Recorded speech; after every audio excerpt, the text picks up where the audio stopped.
Alam po ninyo, sinasabi po natin, eto na po ang pinakamalaking utang ng Pilipinas. Yun pong aanga-anga na mga trolls. Yung pong mga kalaban po nating mga vlogger po na wala nang ginawa kundi magpakatanga. Pero wala pong pakialam dyan yung mga dilawan at kakamping. Sa kanila, ituloy ang impeachment ni VP Sara. Wala pong pakialam sa paghihirap ng mga Pilipino. No? Sa kanila, importante, impeachment pa rin. Okay. 18.16 trillion na po ang ating utang. Ang kinakatwiran pa rin nila. Ang nagbaon naman sa atin sa utang si Tatay Digong. O yan ha. Yan po ang lagi nilang sinasabi. Ngayon, tignan po natin, ano po ba talaga, magkano po ba talaga na utang ni Tatay Digong kumpara po sa sinasabing utang ni BBM. Si Tatay Digong po, natapos niya po yung kanyang 6 na termino. Ang kabuwang na iutang ni Tatay Digong, so yung dumating si Tatay Digong, 5.95 trillion ang utang natin.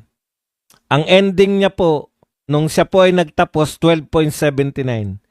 Sa makatwid, mayroon po siyang nautang sa loob ng 6 na taon na 6.84 trillion. Okay? Si BBM po, as of, February 2026, kasi wala pa pong kwenta ngayong March tsaka April. As of February, ang utang na po natin na 18.16, madadagdagan pa po yan. So magkano na po ang naiutang ni BBM, nadagdag na utang ni BBM? 5.37 trillion. So, ibig sabihin, tama po kayo. 6.84 trillion kay Tatay Digong ang nautang niya. Si BBM po 5.37. Pero ang nakakalimutan po natin, ito po ay ito pong utang na ito ni BBM ay hanggang 3 years and 4 months pa lang. O 3 years at kalahati. 3 taon at kalahati. Paano kaya pag 6 years na at 6 years na si BBM? Baka lubog na tayo sa utang. Okay. Ang masakit po nito, meron po tayong, sige dito muna tayo sa utang. Paano ba nagkaroon ng utang si Tatay Digong? Ito pong utang daw ni Tatay Digong ay largely driven by Build program and COVID-19 pandemic responses. So nakita po natin yung tinatawag po nating golden age o Philippine infrastructure, namuhunan po tayo sa ating pong sa infrastructure po ng Pilipinas. Nakakita po tayo ng maraming nagawang infrastructure. Lahat po ng Pangulo ng Pilipinas, as in lahat, isama nyo na yung tatay ni BBM, na nanungkulan ng 20 years, wala pa po tayong nakita na kasinlaki po ng mga ipinagawang infrastructure ni Tatay Digong. Kaya nga po markadong-markado yung build na yan. Okay. So ibig sabihin, kasama po dyan yung mga malalaking infrastruktura. Airports, seaports, sangkatutak na highway, mga skyways, etc. At sangkatutak na tulay. Tanong, kayo bang lahat nakakita kayo ng infrastructure nung panahon ni Tatay Digong? Yung 6 years po ng golden years of infrastructure, kahit po dinideny na to sa atin na parang hindi natin nakita. Totoo pong naganap yan. Yan po, may pinuntahan po yung utang. Kumbaga sa mga negosyante, normal po mangutang para magkaroon ka ng puhunan. Sa mga bansa po, ang pinamumuhunan po nila para umunlad, infrastructure. Ganyan po yan, no? Okay. Sa madaling salita, mga kapatid, eto po, bukod sa build infrastructure, naganap po yung pandemya. Ang laki po ng talagang ginastos. Halos lahat po ng mga Pilipino, maliban sa tuloy-tuloy yung sweldo ng mga government employees, halos lahat po nakatanggap po ng ayuda. Tunay po yung pag-ayuda nung panahon ni PRRD. Nakakapagtaka nga po, mas malaki pa po yung ayuda ngayon, pero hindi naman po lahat nakakatanggap. Noon pong panahon ni Tatay Digong, halos lahat po nakatanggap. Siguro bibihirang bibihira. Hindi po kami nakatanggap talaga dahil alam namin, tuloy naman yung sweldo namin eh. Yung mga government employee, hindi po namin kailangan ng ayuda. Pero halos lahat po, no? Maski po hindi naman mahihirap, hindi lang po limited sa mahirap. Maski po hindi mahirap, nakatanggap po ng ayuda. O kung ayaw nyo po ng ayuda, kwentahin, yung pong bakuna. Nakailan po tayong bakuna, hindi po mura yan. Hindi po yan libre. Yan po ay binili ng pamahalaan para iturok sa atin ng libre. Ang laki po ng pinagkagastusan. So ang isang bakuna, kung di ako nagkakamali, more or less 4,000.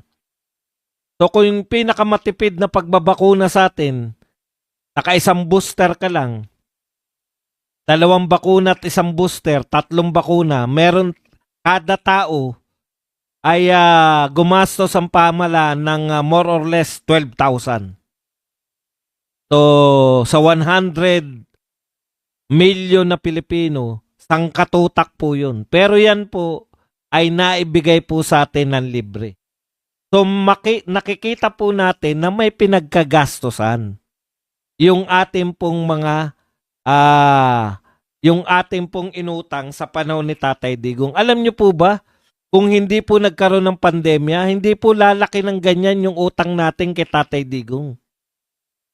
Para lang po maliwanagan tayo dyan sa utang kasi nililin lang tayong ng mga dilawan at mga loyalista na si Tatay Digong daw ang nagbaon sa atin sa utang. Okay. Kinakailangan po yan para umunlad ang Pilipinas. At nakita nyo naman po kung gaano po dumami yung foreign investors, direct foreign investors sa panahon po ni Tatay Digong. Ganun din po yung pagdami ng mga turista sa panahon ni Tatay Digong. Talagang effort po yan ni Tatay Digong. Sabi nga ni BBM, si BBM po nagsabi, nakakatakot na yung susunod sa kanya ay hindi tutuloy yung legacy. Kasi yan yung ginawa niya kay Digong. Hindi niya tinuloy yung legacy ni Tatay Digong. Ano ba nga palang legacy itutuloy sa'yo, BBM? Legacy ng corruption? Legacy ng pangungutang ng walang hanggan? Dito po tayo nagtataka baka next year po.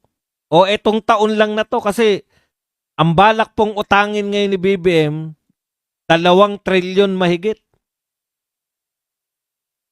Nasa February pa lang po yan. Yung 405, inuutang pa lang. 405 billion. So, uutang po tayo ng uutang. Dahil wala naman pong proyekto, wala naman pong alam tong gobyerno natin para pababain ng mga presyo ng bilihin. Kung hindi, pati nga yung mga kaparian ngayon, pumapalag na. Bakit daw ayuda lang ng ayudang alam ng Pangulo? Panay ayuda lang po. May krisis ba tayo sa langis? Sige, magpalibreng sakay kayo. Kaya po ba nang ilibreng sakay nyo lahat? Talaga? Kaya nyong ilibreng sakayan lahat? Hindi nyo po kayang ilibreng sakayan lahat? Ngayon po, tama, 5 trillion na ngayon ang inuutang ni BBM. Mas malaki pa rin po yung kay Tatay Digong. Pero ito po, 3 taon at kalahati pa lang. 5 trillion na. Imagine ninyo. Baka pag natapos si BBM, sa kanya lang 10 trilyon na. Nadoble niya na yung utang ng Pilipinas. Sa kanya lang utang. Ang masakit pa nito, wala namang pandemya. Wala ka naman tinuturukan ng libreng bakuna. Wala rin namang maipakitang proyekto. Sa kawalan nga po ng proyekto, pati nga po yung ginawa ng China, na ni Cinco wala tayong ginastos, inaangkin na bilang legacy. Oh, tumahimik sila sa kaangkin sa bukana. Dahil alam ng mga tao, lalo na sa mga taga Davao, na yan ay hindi pinatayo ng gobyerno natin. Yan ay binigay ng gobyerno ng China. Ni Cinco, wala tayo. Ano lang po ang legacy nito? Kamuning? Kamuning, hindi nga flyover, kamuning footbridge. Yun ang legacy mo. At saka yung lintik na, anong tawag dyan? Esplanade. O, nung nakakahiya tayo, may pumunta mga tayuhang vlogger dun. Sabi nila, plastic lang pala to. Plastic lang pala yung pinagmamalaki yung esplanade.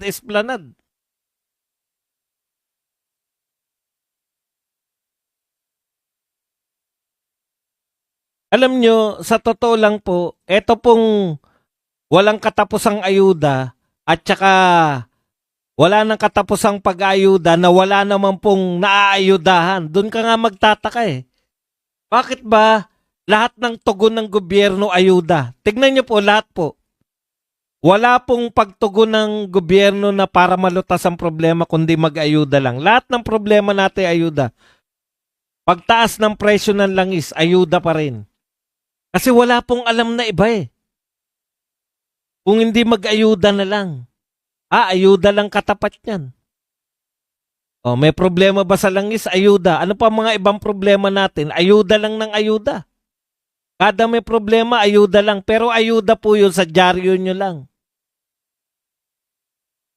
Okay. Hindi po, binalita na po yan. 170 ang magiging litro. Punta na po tayo rito.